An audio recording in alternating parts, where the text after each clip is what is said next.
ছেলে মেয়েদের আবদারের জায়গা হচ্ছে তার বাবা মা। বাবা মায়ের কাছে ছেলে মেয়েদের ইচ্ছা অনিচ্ছা, কোনটা খাবে কোনটা মানে করতে চায়, সব কিছুই কিন্তু বাবা মায়ের কাছে আবদার করে। আর সব বাবা মায়েরা কিন্তু তার বাচ্চা কাচ্চাদের আবদার পূরণ করার চেষ্টা করে। আসসালামু আলাইকুম। এই তো বিকালবেলা একটু বের হলাম। আমার ছেলেটা অনেক কান্নাকাটি করতেছে যে আম্মু চলো একটু বাইরে যাই। আর ওকে নিয়ে কিন্তু আমার বাইরে কমই যাওয়া হয়। তো এখানে দেখেন আমার বাসার পাশেই রাস্তাটা অনেক সুন্দর কাঁচা রাস্তা। আর এরকম কাঁচা রাস্তা কিন্তু এখন দেখা যায় না, খুবই কম দেখা যায়।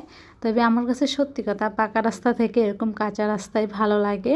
আর এই যে রাস্তার অপর পাশে কি সুন্দর মানে খেতে এই অনেকগুলো শাক লাগাই রাখছে, এই যে লাল শাক, তারপর মূলা শাক, পুঁই শাক, অপর পাশে আছে লাউ শাক। সত্যি অনেক সুন্দর। আর নিজ হাতে কিন্তু জমিতে যদি এরকম চাষ করে খাওয়া যায় তাহলে কিন্তু ওই খাওয়ার আনন্দটাই অন্যরকম।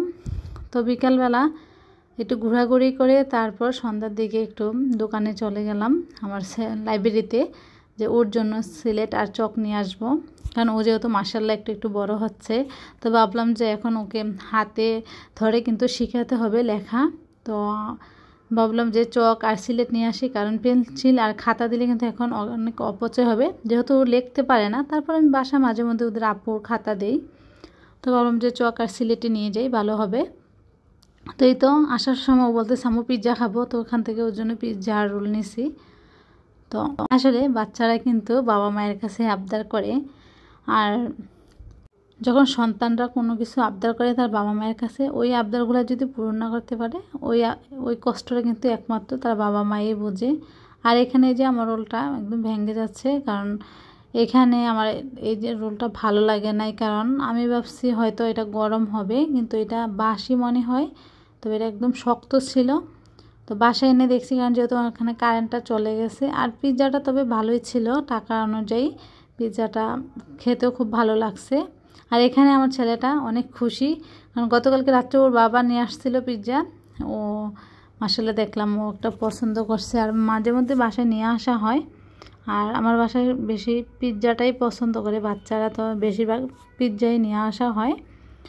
চটপটি মেয়েরা পছন্দ করে। তো পিৎজাটা কিন্তু আসলে খারাপ ছিল না, ভালোই ছিল। তবে এই জিনিসটা আমার ভালো লাগে নাই, এটা একদম শক্ত ছিল রুটিটা। তো এটা আমার ছেলেরা খাইতেছে। আর ও যতটা আগ্রহ করছে আজকে, ততটা কিন্তু খাইতে পারে নাই, হয়তো বা গতকালকে খাওয়ার জন্য মনে হয় আজকে ভালো লাগে নাই নাকি বুঝতে পারি নাই।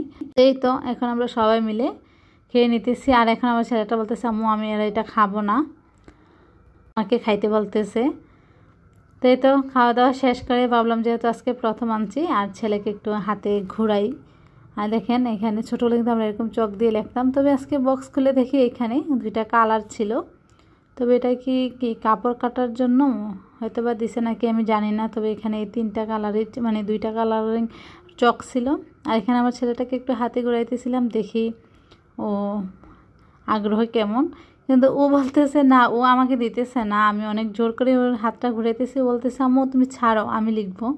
আসলে বাচ্চা কাচ্চারা কিন্তু এমনই, ওদের মন মতনই করতে চায়। তো আমিও আর পরে ওকে বিরক্ত করলাম না, যে দেখি ও যা ইচ্ছা করে, যেহেতু প্রথমবার আর চাপ দেওয়া ঠিক হবে না। আর ওর কিন্তু এখন ওই বয়সটা হয় নাই যে ওকে এখনই শিখতে হবে।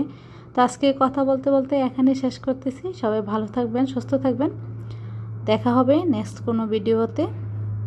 আল্লাহ হাফেজ। এই যে দেখেন বাচ্চাদের দুষ্টামিটা কিন্তু আসলে সত্যি খুব ভালো লাগে।